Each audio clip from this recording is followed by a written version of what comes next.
Now, we were talking earlier about Queensland getting tough on borders. Earlier in the day, I crossed up across that Queensland border to speak with the One Nation leader.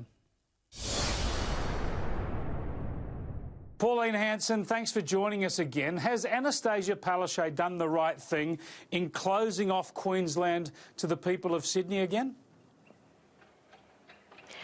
Chris, I don't believe she has done the right thing here, and we've spoken very much about the tourism industry and the hospitality industry that has been struck heavily with the COVID-19. Now, to close the borders to, 11 active cases in New South Wales is ridiculous. I think there's 11 active cases in Queensland. Sorry to interrupt, Pauline Hanson. There's 11 active cases in Queensland. There are higher numbers in New South Wales, but it's of the order of 200 active cases in a population of 7.5 million. That's not the reason to close the borders, because there's 11 active cases in Queensland. The fact is that we've got to learn to live with the COVID-19. Every time we have an increase of cases, doesn't mean to say you shut down the borders. People are losing their livelihoods, jobs, businesses. They're shutting down.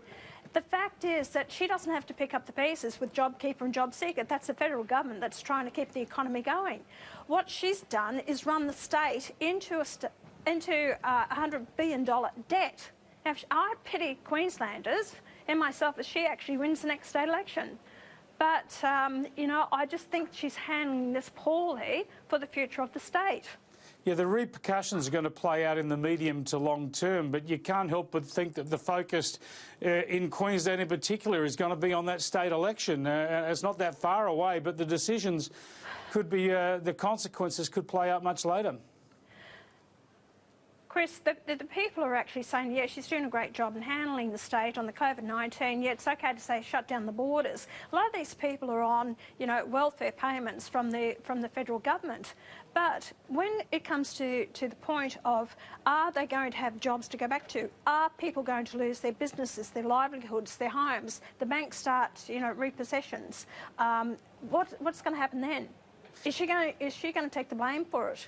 So we've got to look at the long-term repercussions of this. And I know people are in fear of COVID-19.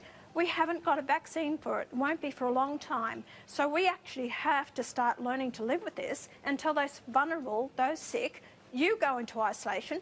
Don't isolate the whole state or the country. Yeah, we seem to be taking a pretty short-term approach to this in the hope that there's going to be some miracle vaccine within months. That seems highly unlikely, according to all the medical experts. But when it comes to Queensland, the biggest problem of late has been 2 Queenslanders returning from Melbourne via Sydney. So you're not blocking off the border to Queenslanders. Why should the people of Sydney, and then, of course, the people they're going to spend their money with in Queensland, pay the price?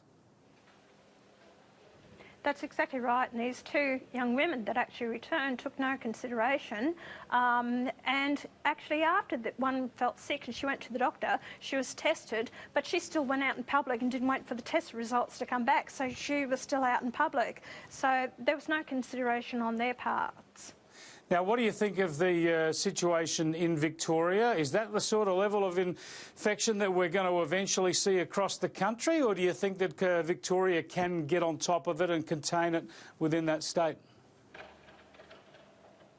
Well, Daniel Andrews now has taken a very strong stance against the COVID-19, and people have to wear the masks and they have to, you know, stay in their own homes and not travel about the state. The numbers are increasing. I think it was 723 over the past 24 hours. It is huge. But the whole fact is that he's got to take blame for this. He allowed that protest march to go ahead. He actually put people in as security guards that didn't have the background knowledge. They were actually sleeping with the people. They were in attendance. They were allowing them to go shopping. So he's got to take blame for that when the federal government wanted to send the military in to actually help them with that situation. So Daniel Andrews has let the people down. And I'm disgusted with this attitude of trying to blame the federal government over the nursing homes. You know, that's not the federal government's fault with the conditions of the nursing homes. Most of the nursing homes in this country are very well run, excellent staff.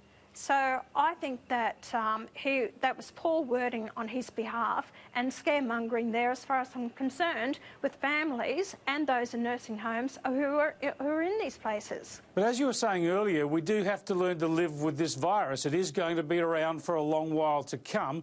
It's unlikely it's going to be killed off in our country, let alone around the rest of the world. So surely protecting aged care homes should be one of the highest priorities after our international borders. And the federal government's got to do better there, as well as state governments and private operators. Look, there has been investigation into the nursing homes, and that is going ahead. But I think that a lot of these nursing homes, Chris, what I've heard in speaking to nursing directors of the nursing homes, about 5% of the nursing homes in Queensland, or not Queensland but nationally, are basically representing themselves or doing the right thing. Okay, they need to clean up their act. But the majority of them are. Now, they're important to our society, and one day I might be in a nursing home, so I want to make sure, you clean up your act and you make sure that our aged and vulnerable are looked after to the best of our ability.